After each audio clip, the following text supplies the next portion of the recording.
Hello everyone. आज मी क्रियाविशेषण अव्यय या विषयावर माहिती सांगणार आहे. या सादरीकरणात आपण क्रियाविशेषण अव्यय म्हणजे काय, त्याची वैशिष्ट्ये, त्याचे प्रकार आणि काही सोपी उदाहरणे पाहणार आहोत. चला तर मग सुरुवात करूया. क्रियाविशेषण अव्यय म्हणजे काय? क्रियापदाबद्दल विशेष माहिती सांगणाऱ्या अविकारी शब्दांना क्रियाविशेषण अव्यय असे म्हणतात. उदाहरण, राम हळूहळू चालतो. या वाक्यात हळूहळू हा शब्द क्रिया कशी होते हे सांगतो, म्हणून तो क्रियाविशेषण अव्यय आहे. अव्यय म्हणजे काय? ज्या शब्दांचे रूप कोणत्याही परिस्थितीत बदलत नाही त्या शब्दांना अव्यय असे म्हणतात.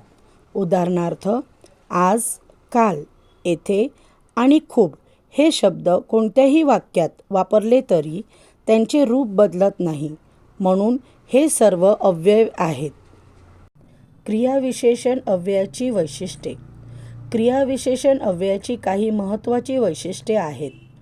ते क्रियेबद्दल अधिक माहिती देतात, वाक्याचा अर्थ अधिक स्पष्ट करतात, त्यांचे रूप बदलत नाही, तसेच ते वेळ, स्थान, रीती आणि प्रमाण यांची माहिती देतात. उदाहरणार्थ, तो लवकर आला, मी तेथे गेलो आणि ती छान गाते या वाक्यांमध्ये क्रियाविशेषण अव्ययांमुळे वाक्यांचा अर्थ अधिक स्पष्ट होतो. क्रियाविशेषण अव्ययाचे प्रकार. क्रियाविशेषण अव्यय मुख्यतः 5 प्रकारचे आहेत. पहिला कालवाचक, दुसरा स्थलवाचक, तिसरा रीतिवाचक, चौथा परिमाणवाचक आणि पाचवा प्रश्नार्थक. कालवाचक क्रियाविशेषण अव्यय.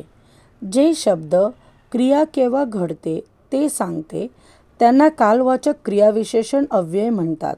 उदाहरणे: आज, काल, उद्या, आता. उदाहरण वाक्य. पहिलं, मी आज शाळेत गेलो. येथे आज हा शब्द वेळ दर्शवतो. दुसरा, ती नेहमी वेळेवर येते. नेहमी शब्द हा क्रियेचा काळ दर्शवतात. स्थलवाचक क्रियाविशेषण अव्यय. जे शब्द क्रिया कुठे घडते हे सांगतात त्यांना स्थलवाचक क्रियाविशेषण अव्यय म्हणतात. उदाहरणे: येथे, तेथे, जवळ, बाहेर.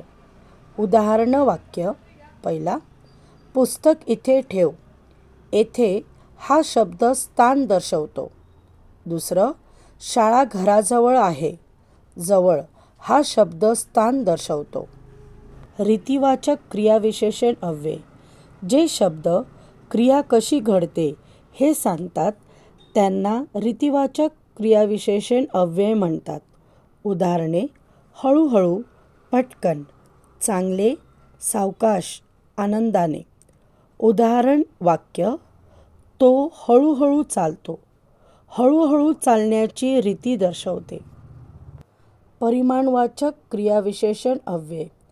जे शब्द क्रियेचे प्रमाण किंवा मात्रा दर्शवतात त्यांना परिमाणवाचक क्रियाविशेषण अव्यय म्हणतात.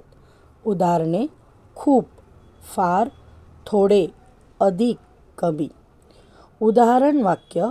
पहिला, मला खूप आनंद झाला. खूप हा शब्द आनंदाचे प्रमाण दर्शवतो. दुसरा, आज फार उकाडा आहे. फार हा शब्द उकाड्याचे प्रमाण दर्शवतो. प्रश्नार्थक क्रियाविशेषण अव्यय. जे शब्द प्रश्न विचारण्यासाठी वापरले जातात त्यांना प्रश्नार्थक क्रियाविशेषण अव्यय म्हणतात. उदाहरणार्थ: कधी, कसे, किती आणि का. तू कधी आला, तुम्ही कसे आहात आणि तू का रडत आहेस या वाक्यांमध्ये हे शब्द प्रश्न विचारण्यासाठी वापरले आहेत. क्रियाविशेषण अव्यय ओळखण्याची एक सोपी पद्धत आहे. वाक्यातील क्रियेला प्रश्न विचारा. केव्हा, काळवाचक. कुठे, स्थलवाचक. कसे, रीतिवाचक. किती, परिमाणवाचक. का, प्रश्नार्थक. या प्रश्नांची उत्तरे देणारा शब्द म्हणजे क्रियाविशेषण अव्यय. विशेषण आणि क्रियाविशेषण अव्यय यामध्ये महत्त्वाचा फरक आहे.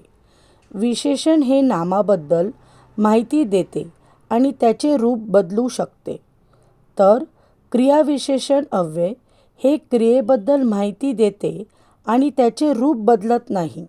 उदाहरणार्थ, सुंदर मुलगी या वाक्यात सुंदर हे विशेषण आहे, तर ती सुंदर गाते या वाक्यात सुंदर हा शब्द गाण्याच्या क्रियेबद्दल माहिती देत असल्यामुळे तो क्रियाविशेषण अव्यय आहे. धन्यवाद.